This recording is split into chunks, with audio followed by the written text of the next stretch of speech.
Okay, we're going to look at how to graph the efficient frontier, and I've already separated out the Coke and Home Depot returns, so we can just start from there. So what we want to do is find the covariance matrix. So let's do data analysis, covariance, click OK. I've already highlighted those. This is my first time doing this. The front cam crashed a few times, so anyway, you just press period, control down. You don't want the grand total at the bottom. You want to stop at 12/31/2002. You got it. That's okay. Labels are in the first row. The output range E3. That's fine. So there we go. Now here's the problem. That's daily returns. I want this to be in annualized. It's easier to look at. 252. So I want to multiply by 252. Let's copy. Highlight this. Paste special. Multiply. Click OK. And that's got it. I didn't want to delete that.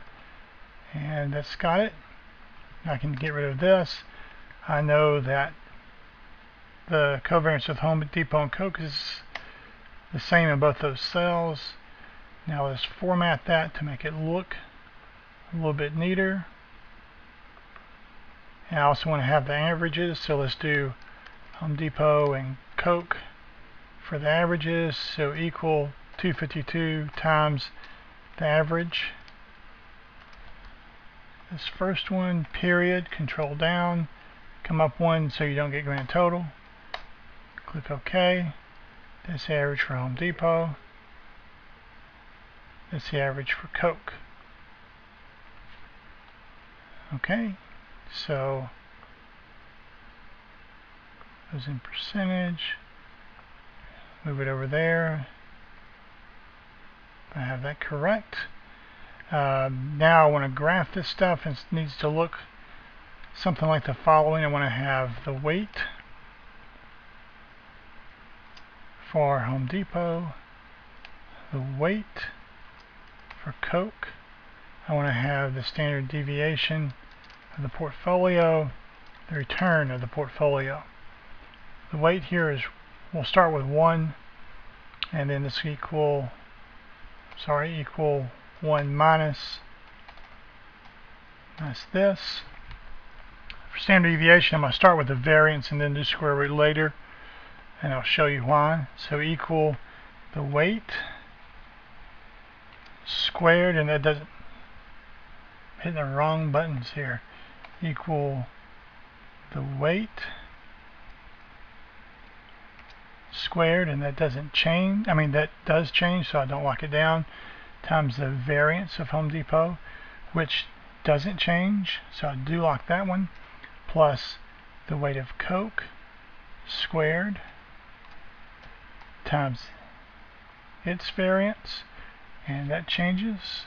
Notice these terms are variance and not volatility, plus 2 times the weight times the weight times the covariance. Either one's fine, which doesn't change, so you can lock it down. So the variance here matches the variance there. That gives me a pretty good idea how this set up correctly. Square root, and then for my return is going to be equal to the weights, which change, times the returns that don't change.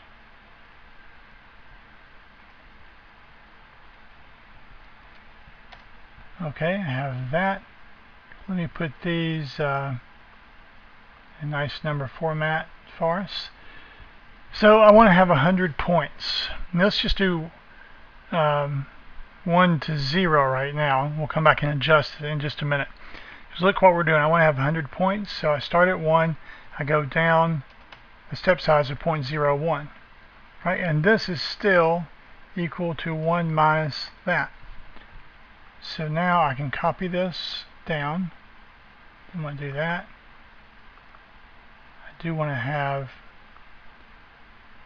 the formatting look like this.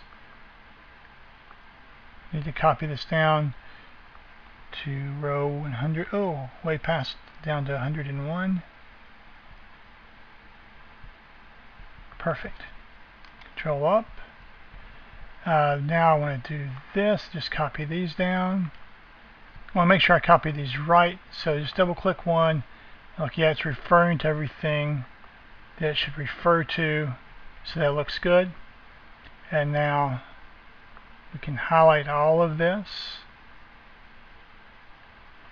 and insert a scatter graph. Let's choose this one, and this look here at the top. Move this over, and it looks like it has the right shape, so that looks good. I'll delete this. I'm not going to bother formatting any of this right now. I just want to go to the next thing here.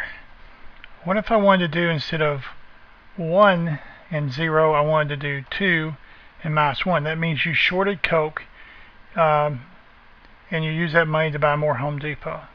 Well, if I do that, I want to wind up being at -1 and 2, just like I was at 2 and -1. So here's how I do it. What's my total distance I have to travel? Think of it this way. Well, I need to travel 2 minus -1.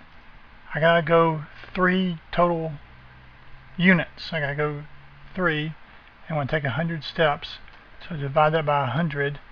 So every time I need to decrease by 0.03.